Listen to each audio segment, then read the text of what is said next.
down at Carlisle Barracks in Pennsylvania, and whatever interesting images I come across, I try to photograph just to have a good set. So you wouldn't have a slide of Saturday military hospital in Philadelphia. I've been trying to find. I don't think so. I don't think so. Have you heard of that? Yes, I heard of it, but I've not seen it. I would, if I were you. Have you tried museums and libraries in that area, in the Philadelphia area? That's where I would go if I were looking for something very site-specific that may not be in circulation in Library of Congress collection or whatever. I would definitely go in the Philadelphia area. Okay. I don't know the exact number of that. That's something I definitely would like to look into. They really, some of the buildings, the structures in Washington, D.C., like the Treasury building were used as hospitals, and then you saw the temporary hospitals springing up in the ring around the city itself. So there were many temporary ones. Okay. Sure. Any other questions? Thank you very much. Thank you for the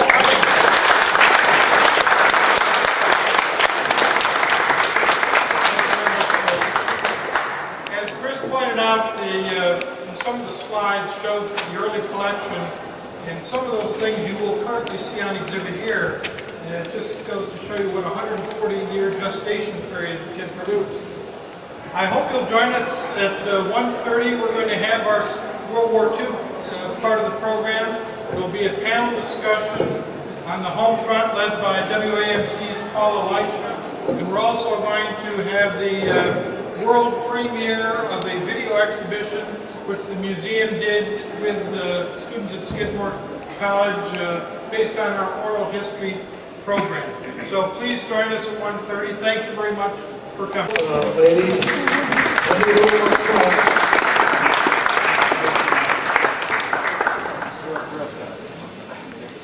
good afternoon, everyone.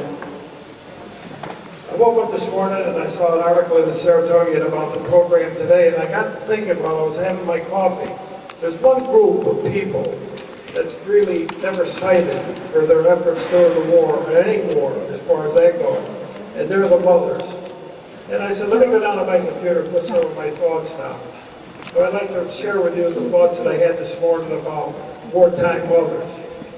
One group who must be mentioned and never forgotten is the contribution made by the mothers of the greatest generation of Americans, the World War II generation.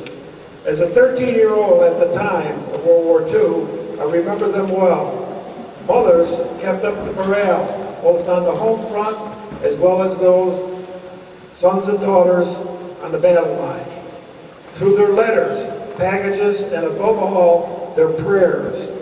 I remember one mother in my neighborhood who in the morning received word that one of her sons was wounded in action, and before the end of the day, that her baby son, the youngest of 4 in the service, had made the supreme sacrifice in Europe. What kept these mothers going was prayer, definitely prayer. I remember the nightly novenas that they all attended, a must. I remember when their children came home on leave, they always got that home-cooked mother's meal despite food ration. They were the best of times and yet the worst of times. And I remember the wives, the girlfriends, the fiancés who waited for their heroes to return. And when they returned, I remember a wedding every Saturday and Sunday, and we were all invited, whether you knew them or not, with receptions at the local casino in the park. All contributed to the war effort, with the mothers the solid anchors of that victorious effort. They were the unsung heroes, the mothers who gave their sons and daughters in the fight for the world's freedom. This afternoon, folks, I'd like to introduce our program moderator. His name is Paul Elisha. Paul is a political commentator and host of music and poetry programs for WAMC, Northeast Public Radio in Albany, New York. In the more than 3 decades before this, he was a corporate and industrial public relations consultant, a press spokesman in the administrations of 5 New York governors, that's a tall order, and the New York State Director of Common Cause, Mr. Elisha is a combat veteran of World War II, having been in the first wave of 8 major amphibious campaigns in the Pacific. He is the epitome of the greatest generation, folks. He claims that the only thing that helped him retain his sanity through all of the foregoing experiences is an obsession with poetry, which he now shares with radio listeners and others at every opportunity. Folks, I'm very, very proud and honored as another veteran to salute this veteran who went through all those campaigns. I introduce you to you now, Paul Elisha.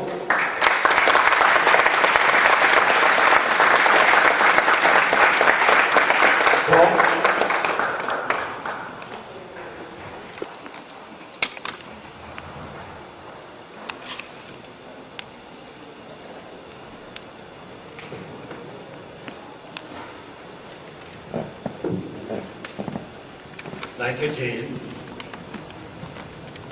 And a big salute to you for all you've been doing for the Military Museum.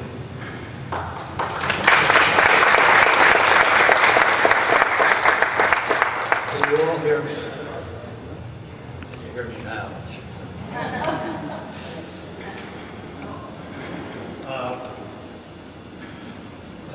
Just a couple of words before we go on with the program. You know, it's a funny thing about war. Ernest Hemingway said it best, I think, when he said, to describe it to someone who wasn't there is almost impossible. You have to have been there. And thinking about that today, I was thinking that the same thing could have been said for many of those on the home front. For those of us who were in World War II, we were a little busy at the time, and nobody thought much about what was going on back there.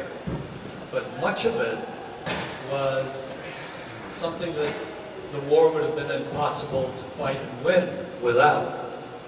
So really, what we're going to be talking about today are some of the heroines who kept that home front going. And I think for many of them, what we're going to be telling you is long overdue. We're going to start today with a film. Actually, it's on DVD. And this was produced by Associate Professor Kate Graney and the genius who put it together, and I happen to know he's a man of many talents, is Tim Welch. And we thought it would be a help to you to see this DVD first before we went on with the program.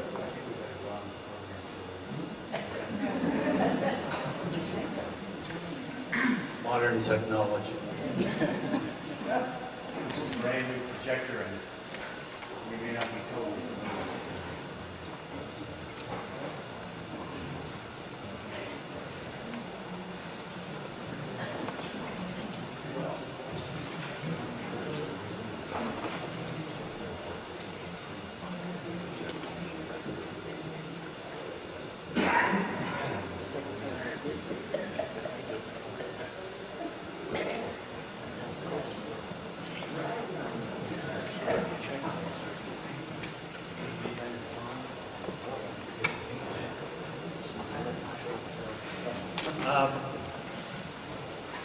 Just a few remarks while they're working on this.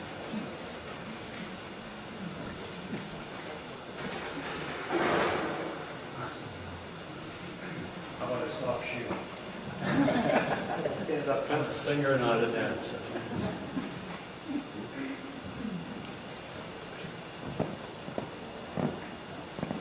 I'd like to, while we're waiting, I can tell you a little vignette which gives an idea of some of the contributions that were made by women. After my first amphibious experience in the Aleutians at Attu and Kiska.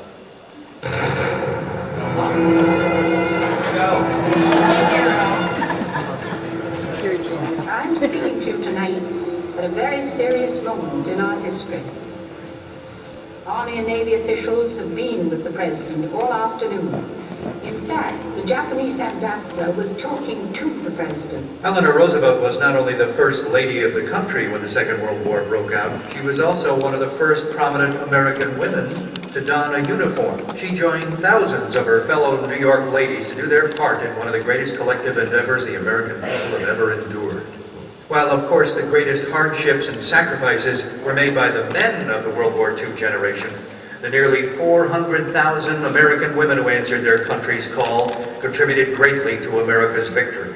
In many important ways, these women are the direct ancestors of and remain an inspiration to the nearly 400,000 women who serve full-time in America's armed forces today.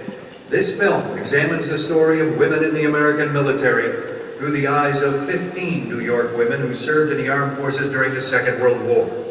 We have captured their memorable testimony through the Veteran Oral History Project of the New York State Military Museum. It wasn't too long after the start of the war that the government made a concerted effort to involve the nation's women in the global struggle. This War Department propaganda film is an example of the USA's appeal to its more feminine side. All I know is that the United States is the industrial phenomenon of the world. I'll stick to my figures, Herr Schloss. To win wars, you need manpower. We know how many men the United States can put into the field. This number is limited by the number of men necessary for production of the materiel with which to fight. The ratio of workers to soldiers is fixed. Herr Eberlein, have you ever considered the possibility of woman labor? American women? Come. Oh, yeah. The most decadent women on the face of the earth. Flirts, cocktail drinkers, pleasure lovers, loafers, a race of playgirls pampered and spoiled by their sentimental American men. How different from the women of Germany, who trained like soldiers, who bred babies to wage this war, and are now producing the goods for our grown soldiers on the fighting fronts. And all this, Herr Schloss, without lipstick, American women. Bah!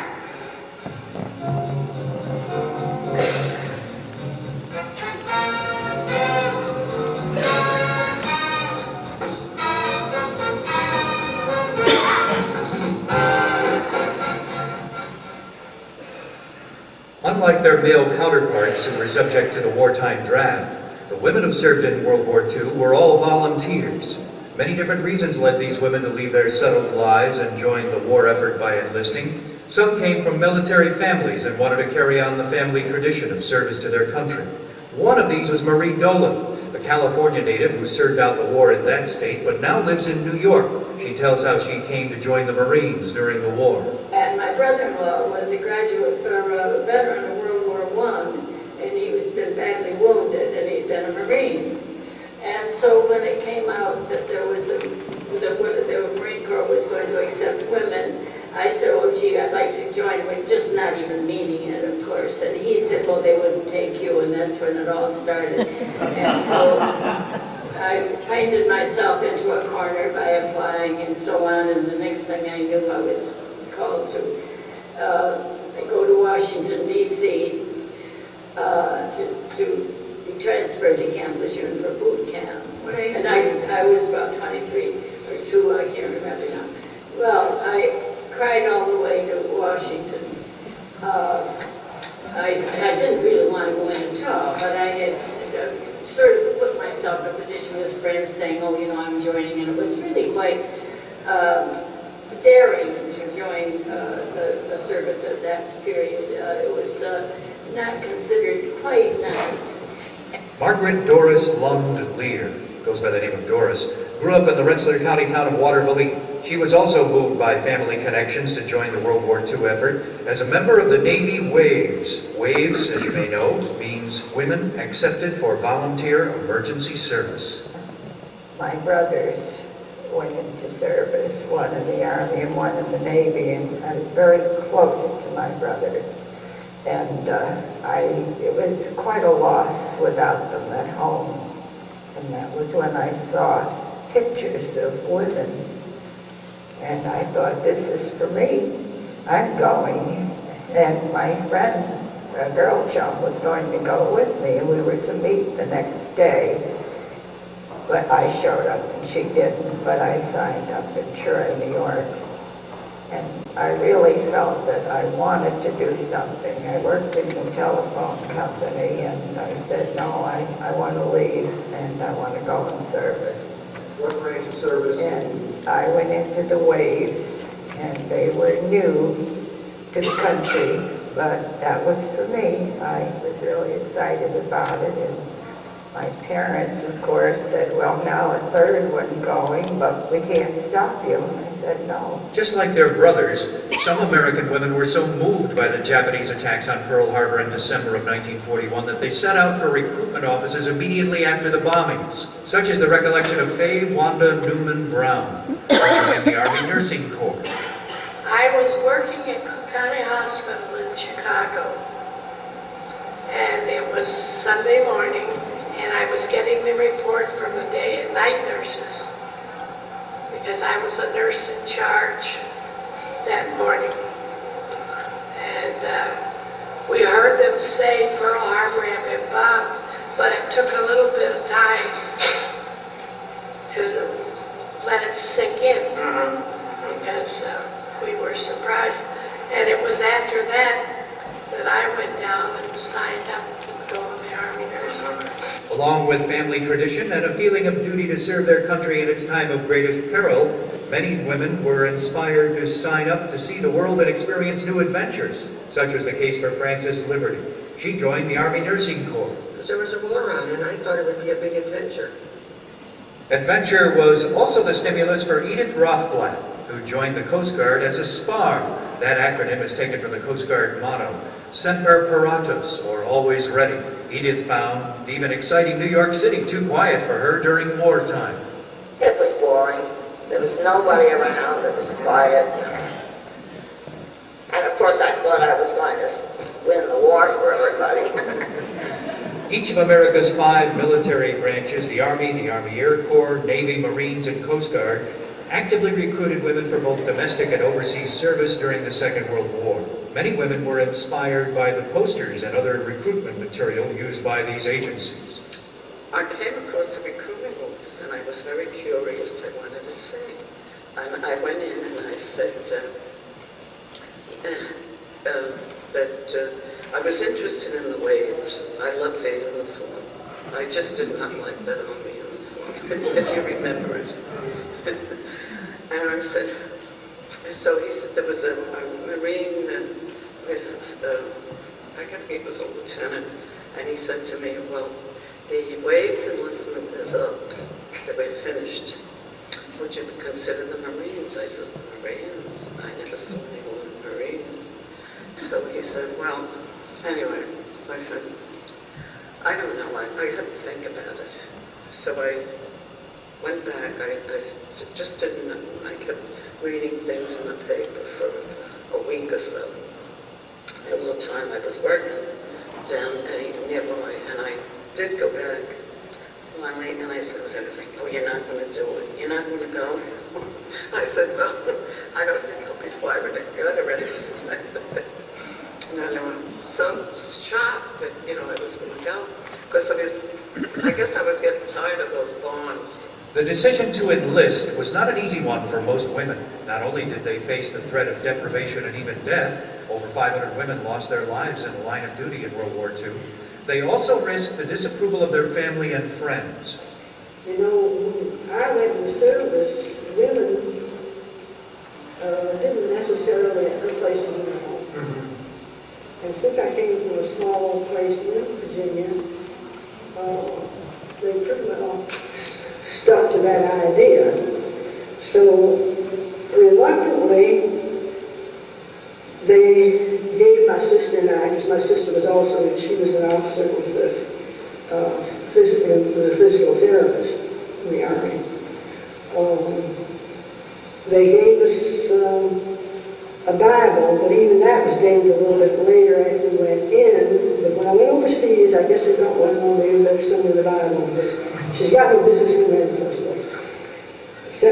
and I won, but it took years for our name to go on the roster at the church, the church members that had been in the service. So this little thing means quite a lot to me because of the times, really. As has been the case for men throughout the ages, the introduction to military life, boot camp, was a rude awakening for many of those women who served in the Second World War. It is said that war forces men to achieve their highest potential, and so too was it for the women. The only thing that was different, we were trained by Marines. Oh, really? And we were trained right in front of the reservoir. It was awful. It was a march. It was freezing. It was raining. You'd go to bed at night, your clothes were soaked and wet. You'd wake up and put the same somewhat clothes back on you. That's what we had. And the Marines even said that they would never have to drill in the way that they had to drill us. So that made us feel good. And then when we got to Oklahoma and we saw the Bob sailors drilling, we get circles around them, so we were glad Marines joined us. And so 6 weeks of boot camp. Yeah, it was great. I loved it. Hey, I learned to climb the cargo net and all that other stuff, all around your belly. It was regular boot camp. Oh, yeah. And then we would go to the ocean for swimming. The woolly GI bathing suits. Compounding the already significant culture shock these women experienced upon signing up and facing boot camp was the fact that the service was often ill-equipped for the arrival of females. And now you've got 60 pounds of medical supplies on your back, and you're carrying your duffel bag with your personal things in it. So you got fatigues on, or not fatigues, they were slacks and shirts at that time, because they still didn't have us dressed properly. So we walked up the gangplank and I said, Liberty, Francis M, N799517. And he looked at me and he said, oh my God, you're a woman. So the last time I checked I was. He had spelled my first name wrong, with an I instead of an E. In some important ways, however, the services did understand that adding women to the military effort might entail facing some new problems. And then we had all of these classes. So I got a real sex education then on things I didn't even know. And they had pictures, talking about everything, what you had to do. But you couldn't get married. They had told you that in advance. And if you got pregnant, you were going to be dumped out. Those times, were very, not like that. So I thought, so everything about, the social diseases and all, that it would be dismissed. The American women who served in the WACs, the WAVs, the SPARs, and the other women's branches of the military were deployed in a wide variety of jobs during the war. Eleanor Roosevelt was another of New York's finest to play the role of inspiring the troops. Here we see her secretly flying into a Pacific Island base to deliver a message from the president. Just as Marines were was now, and also found psychiatrist feeling very sad, looking very depressed. And he said, what's the matter with you? And he said, oh, I just can't go home. I haven't shot a Jap.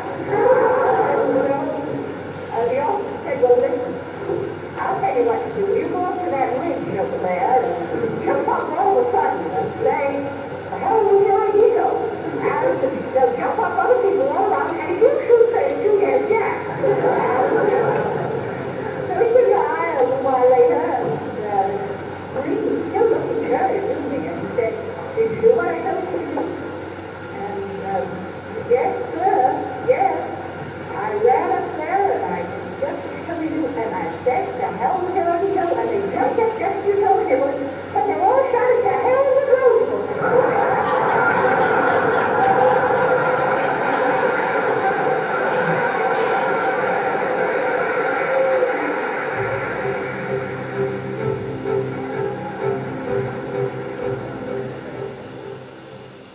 many American servicewomen who were posted overseas, the devastation endured by our European allies during the war made a lasting impression. Such are the remembrances of Mary Morgan, a member of the Women's Army Corps from Rensselaer County, where she still lives today. It was really rough and tapped out, and it was frightening once the daylight came out and you found out, you know, that you weren't supposed to be out on the street. You shouldn't go this, there, and someplace else. And then our dressings and our food that we threw away was being, you know, used by the local people because they were in sad straits. Edna Strumpf also remembers how awful conditions were in Europe during the 40s. In 45, they crossed the Channel, the harbor, and it was really devastating. You could look out and see ships that had been sunk in the harbor, and the buildings around were just shattered. And the one thing I could remember was thinking was the only thing that was standing in the harbor was one eagle on the big post, and it was standing there in the harbor. The rest of it was pretty well devastated from the bombs. This big Texan sister, our chief nurse, was a little, maybe she was 5 feet tall, but she wore cow wings.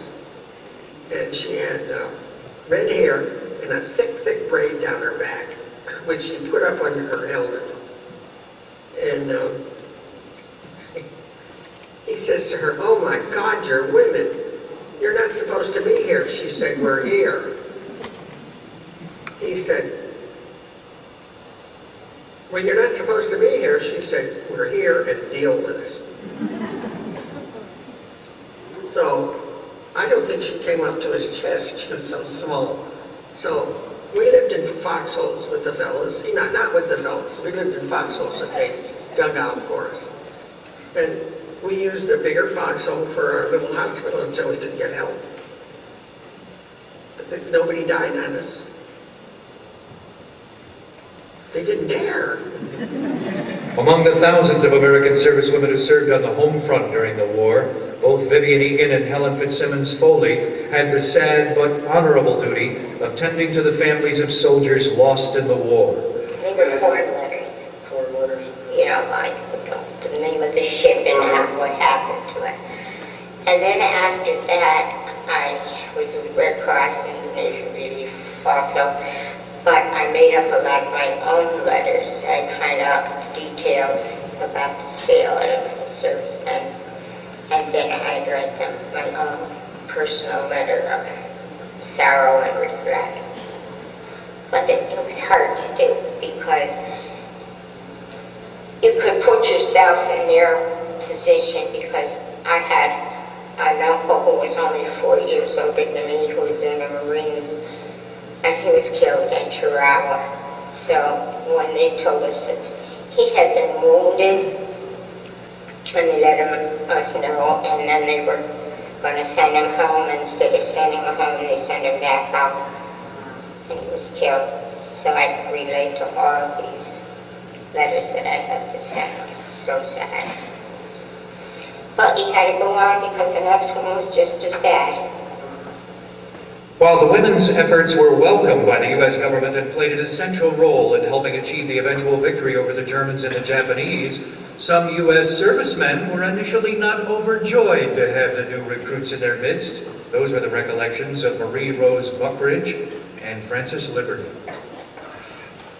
Because the men did not want us in the service. We were taking their jobs away, and they'd have us out in our high heels, marching in mud, and saying, "Go home to your kitchen, go home in your kitchen, that's what you put on." They didn't want us in service. They were discouraging us. Even after she attained the high rank of full bird colonel, Mary Morgan was amazed at how uninformed some of the men were. You know, you go up the ranks. Let's see, got to be a captain somewhere along the line, and there were three female nurses types that we were all promoted about the same time, and one of the two major, and they called us the man majors. We had commander who loved parades. So we were always in the Utica unit. You were in any parade that went by. And I always remember this kid that said, "Gosh, Ma, they got 3 cooks in this outfit." That's the 3 of us they saw. And he thought we were the cooks. Little did he know that I could not boil water. In some ways, the discrimination the servicewomen were experiencing mirrored the prejudice against African Americans, who were also serving in large numbers for the first time. This similarity made many of these women more aware of racism in the ranks during the war years. Oh, well, and the only thing the blacks could do in Georgia was mess duty or possibly some driving jobs. And post-order drill, that people thought they were cute or they were more graceful or something. Incredible lines. And one of the things that bothered me terribly, we went from Milledgeville to Atlanta on a bus, and they talk about you have the blacks had to go to the back of the bus. Well, that's not a good description. The blacks have to get off, and then if there's any room, get back on after the whites get on. And so that meant that any old lady who was lame and sick or something, she had to get off and then get back on. Indeed, the hard work, combined with a lack of sympathy on the part of some of their superiors, made life in the military very difficult for some servicewomen. This was the recollection of Florence Griffin. Christmas Day, we had dinner in this empty building, and a very nice day that one got hit with a bomb. It was bad, yeah. We had, there were a ton of our nurses that had to be sent back. That was it. They were, what was that? Okay, yeah. And scream out, "Good night." Of course, not all aspects of military life were so fraught with controversy. Many American servicewomen remember fondly the happy times with the USO, the dances, etc. Indeed, many servicewomen wound up meeting their life partners in the service, though some remember having no time for such distractions. You didn't have to be beautiful. All you had to do was be a woman and be there. And there were some romances. I myself didn't approve of them because I was afraid that in the excitement of the war, they weren't going to last. But I always did a lot of sewing and crafts and what have you. So making use of the old, what are they, parachutes. I rigged up a couple of good outfits. See, the men used to think we were in service to give the civilian population that was outside thought the women were going into service to make men, which was, they kept us so busy. We didn't know what an 8-hour day was. 24 hours, yes. And if they had 26 hours, they would have kept us occupied 26 hours because there was so much to do. And you were needed every time. So Packy was out of the question. American women vets, just like the men, greeted the end of the war in Europe with jubilation, and even viewed the dropping of the atomic bombs on Japan with some relief, knowing that it meant the end of the war for them and everyone else. Right then, they were beginning to get ready for the invasion of Japan, and we were going to be the first ones going. But fortunately, there was the atomic bomb, 2 atomic bombs, and then because you probably have heard so many times the criticism of the atomic bomb. The Japanese would have fought to the death, and there would have been hundreds and hundreds of Americans killed, and we knew that. I heard nothing but elation over it, and I felt the same way. But many times I've heard people criticize, but they were not in the war. For all the servicewomen who were deployed in World War II, whether overseas or on the home front, their time in the military was a life-changing event. The lessons learned and the experiences had by these women as they defended their country continue to deeply affect them today. Oh, I think it had a tremendous impact. I think it had an effect on my feelings about it, my feelings about how you should bring up children, how you should you know, a lot of things. It makes you realize that there's a lot that you can do, you personally can do, to control your life. We have focused on the women who gained formal status as servicemen during the war. There were also many thousands, indeed millions of women who took jobs in vital civilian defense plants. They participated in blood drives, civil defense drills, and even delivered milk. They took the place of men in uniform on the assembly line and on the factory floor. Just as their love of country motivated them to serve in World War II, we today can learn from their example, their enthusiasm, their courage, and their patriotism. And I think today, when people are beginning since 9/11 to see the flag and think of the country, they're getting the feeling that I had and many of us in service had.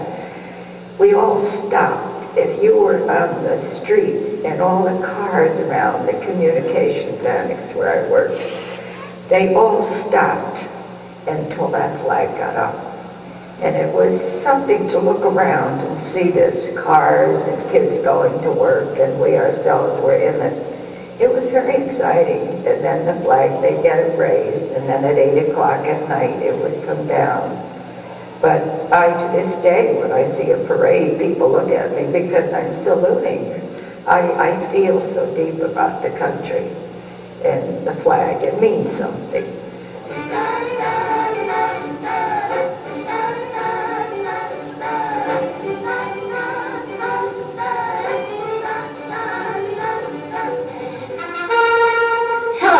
Fellas, all over the world. Greetings from the Andrews sisters. I'm Patty. I'm Maxine. And I'm Laverne. We're making these bead dishes just for you. And along with them, we want to send all our love and kisses.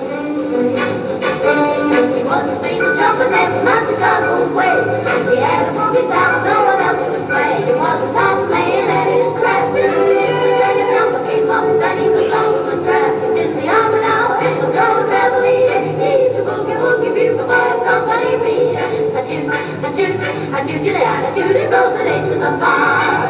You boogie rhythm, you can't throw a note unless the bass guitar is playing with them. He makes the company jump when he plays reveille. He's a boogie bugle boy, company me. He puts the horse to sleep boogie every night. And wakes him up the same way in the early bright. They clap their hands and stamp their feet. Because they know how he plays, the someone gives him a beat. He really breaks it up when he plays reveille. He's a boogie bugle boy, company me.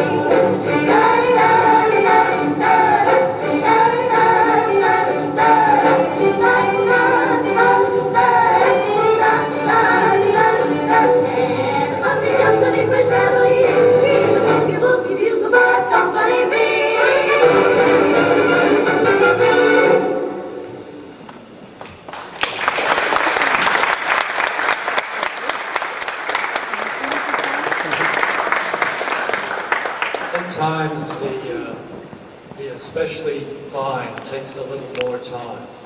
I think that Professor Rainey and Tim Welsh deserve a really big round of applause for this.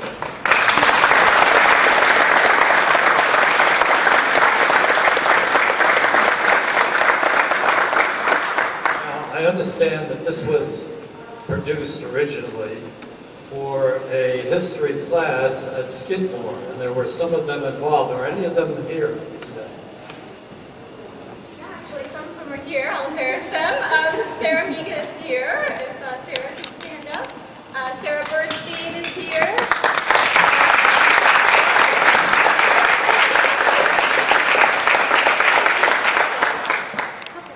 They did a great job. It's a lot of work for us.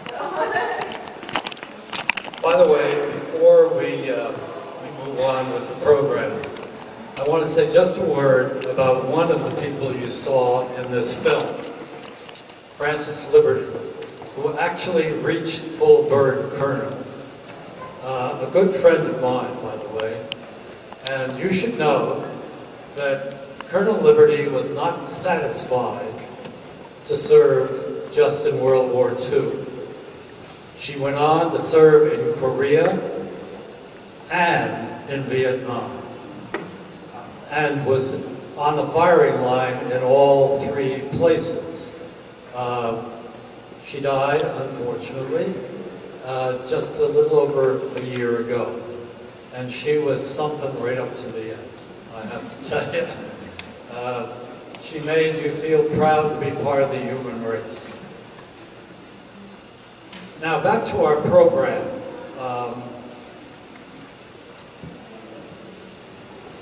I was about to tell you one of my own experiences, and it was one of the few I had with the home front. When we got back to San Francisco after our first invasion in the Aleutians and had literally nothing but the clothes on our backs, we came back to be re-outfitted and reassigned. And in San Francisco, this was just in the early days of 1943, the Women's Auxiliary Army Corps was just being organized. I don't know if the waves had been organized or not yet. But we met on leave in San Francisco, 3 young women in uniform who called themselves WAMs. This was the Women's Auxiliary Motor Service. And this was the first women's effort in the war to get started, really, which had to do with drivers and mechanics. And I don't know what became of them, if they were filtered into the WACs or any of the other services, but there they were. And we met them in 1943. Another branch of the service that nobody talks much about were the volunteers who literally went overseas as nurses and aides with the armed forces in combat areas for the Red Cross. We had heard about this, but didn't know about it. But I was wounded by a kamikaze plane in Leyte, in the Philippines. And both of my arms were in casts. And out of the blue, in this tent in the forward area, in the hospital tent, along came a young woman from Philadelphia, who I corresponded with a number of years after the war. But she was a volunteer with the Red Cross, helping the nurses out in the front areas with the wounded, writing letters home, helping with non-medical things, but there she was. So there were women who served in a lot of unsung ways during World War II. Now, of course, we mustn't overlook what Tim talked about in the closing scenes of this film. The thousands of women who went off to help in the war effort on the home front, and without whom the war could not have been carried out. By the way, I don't know how many of you are aware of this fact. I sort of overlooked it, I guess, having been busy at the time. I wonder how many of you know how World War II was paid for. Our recent budget for the war in Iraq reached how many $1 trillion? World War II was paid for by the voluntary purchase of war bonds by millions of Americans. And for the last 2.5 years of the war, there was a simple 5% across the board value-added tax. That was it. Those two financial efforts paid for 11 million men and women in uniform, for all the armaments, everything else that was needed in that war were paid for by the voluntary contributions of Americans and a simple 5% added value tax. That's what won the war. It was a country that came together. And that's what really wins wars. So I think that all of the praise that we heap on the people here today was very well earned. Now, hopefully there are 2 people here today. Oh, by the way, are there any in the audience who were members of the Nurse Corps or any of the other services during World War II? Would you please stand and be recognized?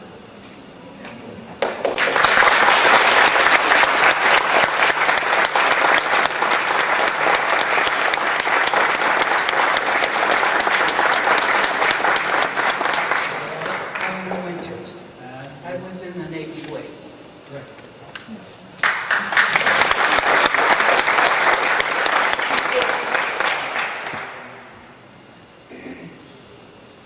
I'm in your score 201st General Hospital. And your name? Alice Bay.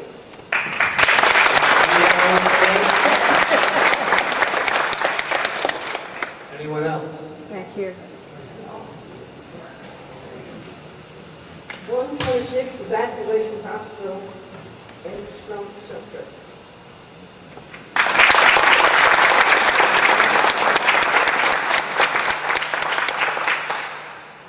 I was in the Navy in 1943 and stationed off the coast of California.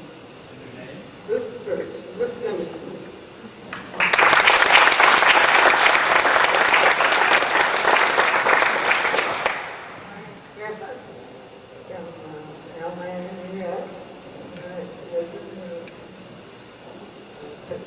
General Hospital in Belgium. Did you hear that? This is Florence Griffith. She was in the 15th General Hospital in Belgium, where the fighting was. The hospital was bombed, and you're here.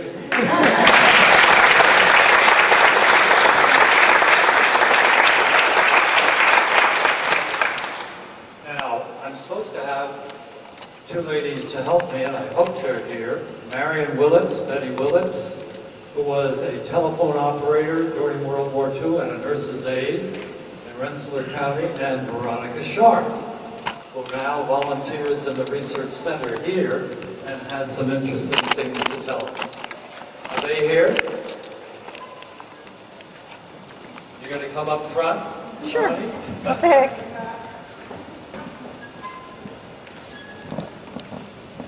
Betty Willits here. I had the good fortune of meeting Veronica Sharp day before yesterday, I think it was. And the only thing I could think of was, why did I have to wait so long? But Veronica was a teenager. I was 13 when Pearl Harbor broke out, so I was in 8th grade through high school during the war, and I did not get to do any of the things that these other ladies did, although I know Eleanor over there. And the two funniest things, I guess, are my mother's harmonica went to war. My mother loved to play the harmonica, and a friend of my father hosted a Royal New Zealand Air Force cadet at Christmas time in 1943. And Dick, that was the cadet, had lost a harmonica and he wanted one in the worst way. And my father and his friend went all over downtown Albany trying to find it. They didn't make them during the war, they had metal in them. My father says, we have a solution. So Dick came home with my dad and my dad's friend to the house. Christmas Eve. And my mother gave her harmonica to Dick, and it ended up in the South Pacific on several invasions. The other stories are kind of just the everyday stuff. I remember there was no night baseball because of the lights, and you drove with parking lights only on your cars. A lot of people remember gas rationing. The last time that gas rationing coupons and books were distributed in Onondaga County, I was in high school as a junior. And my school was a site to come and get your coupon book. Some of you may remember that. And I ushered people through the corridors from the different rooms so they could get their various assorted coupon books. And the only thing I know is the hardest thing at our house was coffee. because my sister and I drank coffee and we were not old enough to get a coffee ration. We had to be 16. So that's probably it. You know, we have all the other memories, the radio staying up ahead with Aunt Morrow. Things were rationed. We had never had to heat our own house, and it was a shock to find out in the winter of 42, 43, that we could only get part of the amount of coal for the coal furnace that we had the previous winter. It wasn't rations per se, but there was a limit on how much the coal merchant would sell to you. Canned goods was rationed, butter was rationed. Some of you remember those kinds of things. Gasoline was rationed. A, B, C, and S. There may have been a D, I'm not sure. A might get you to church Sunday morning and back, the amount of gas you could get with that. If you worked in a defense factory or in a vital industry, you could get an S coupon. We got an unlimited amount of gas. And the farmers could get an unlimited amount of gas. One last story, then I'll go away. Workers were short. And my dad had a friend who had a farm outside of Rochester, New York. And he had a contract with Beechnut to provide peaches for the baby food. My father took my sister, my mother, and I for a vacation at the Keldorf farm. I picked peaches for 2 weeks. Itch. Thank you.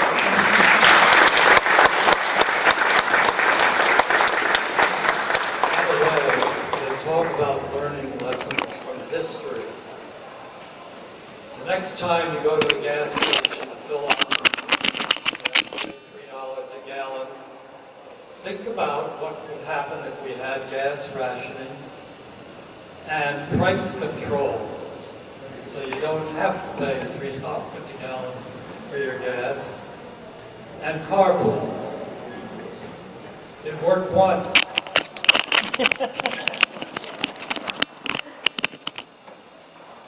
Now, is Betty Willits here? Let me see if I can find it. I guess not.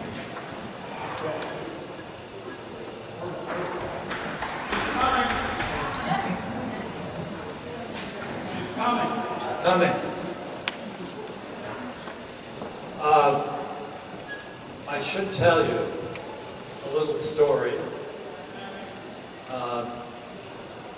And I said I learned about the volunteers that went off as Red Cross nurses, etc. during the war. When I woke up and found myself in this hospital on Leyte, which was just behind the frontline area, and realized that for a while at least, I was one of the luckier ones, but I wouldn't be able to use my arms. And what we had around each hospital tent were slit trenches that were dug. And if we were attacked, either by a bonsai raid, a bonsai attack, or an air raid with kamikaze planes, we were to roll out of our cots and into the slit trenches. That actually happened at least twice that I can remember. And on the last time that it happened, this young woman came running into the tent and said, "Hit the ditch, they're coming." And we all began I tried to wriggle down into this slit trench. The young woman came, picked me up bodily, threw me into the trench, and just about at that time, I heard machine guns open up, they were strafing. She literally threw her body on top of mine in that trench. We were lucky. The trench was not hit, but she was protecting me with her own body. And that's something that I would never forget. And I wrote a poem about it, which when we're finished, I'll read to you. Because Hattie had asked me, she said, "That sounds like a great idea for a poem." And I said, "I did write one."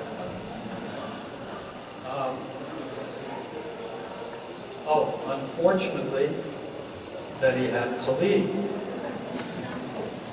Is there anyone here who would like to add any personal experience to what we've seen or heard so far?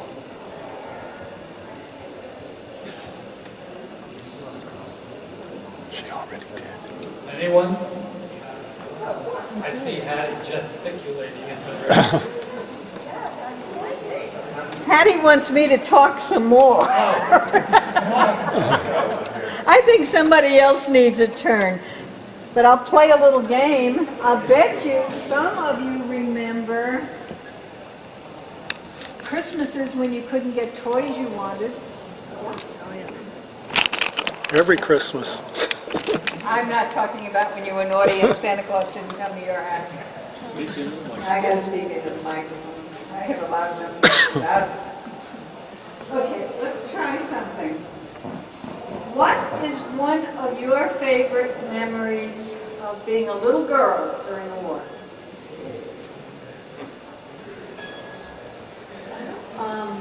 My father worked for the state road construction, and there was no jobs. Well, I guess they said if we could get another job, they would save it till after the war, so we wouldn't lose seniority on there. So we moved to Virginia. I was 3rd grade, so I don't remember a whole lot, but he built a lot of the roads and stuff around Newport News, Navy, and Norfolk, Virginia. The Navy Yard, yes. So I remember a lot of, and then the rationing and that awful margarine and the yellow squeeze. I think everybody remembers squeezing the margarine. Let me see who else is here. Were you old enough to remember World War II? I remember. Here you go. I remember having air raid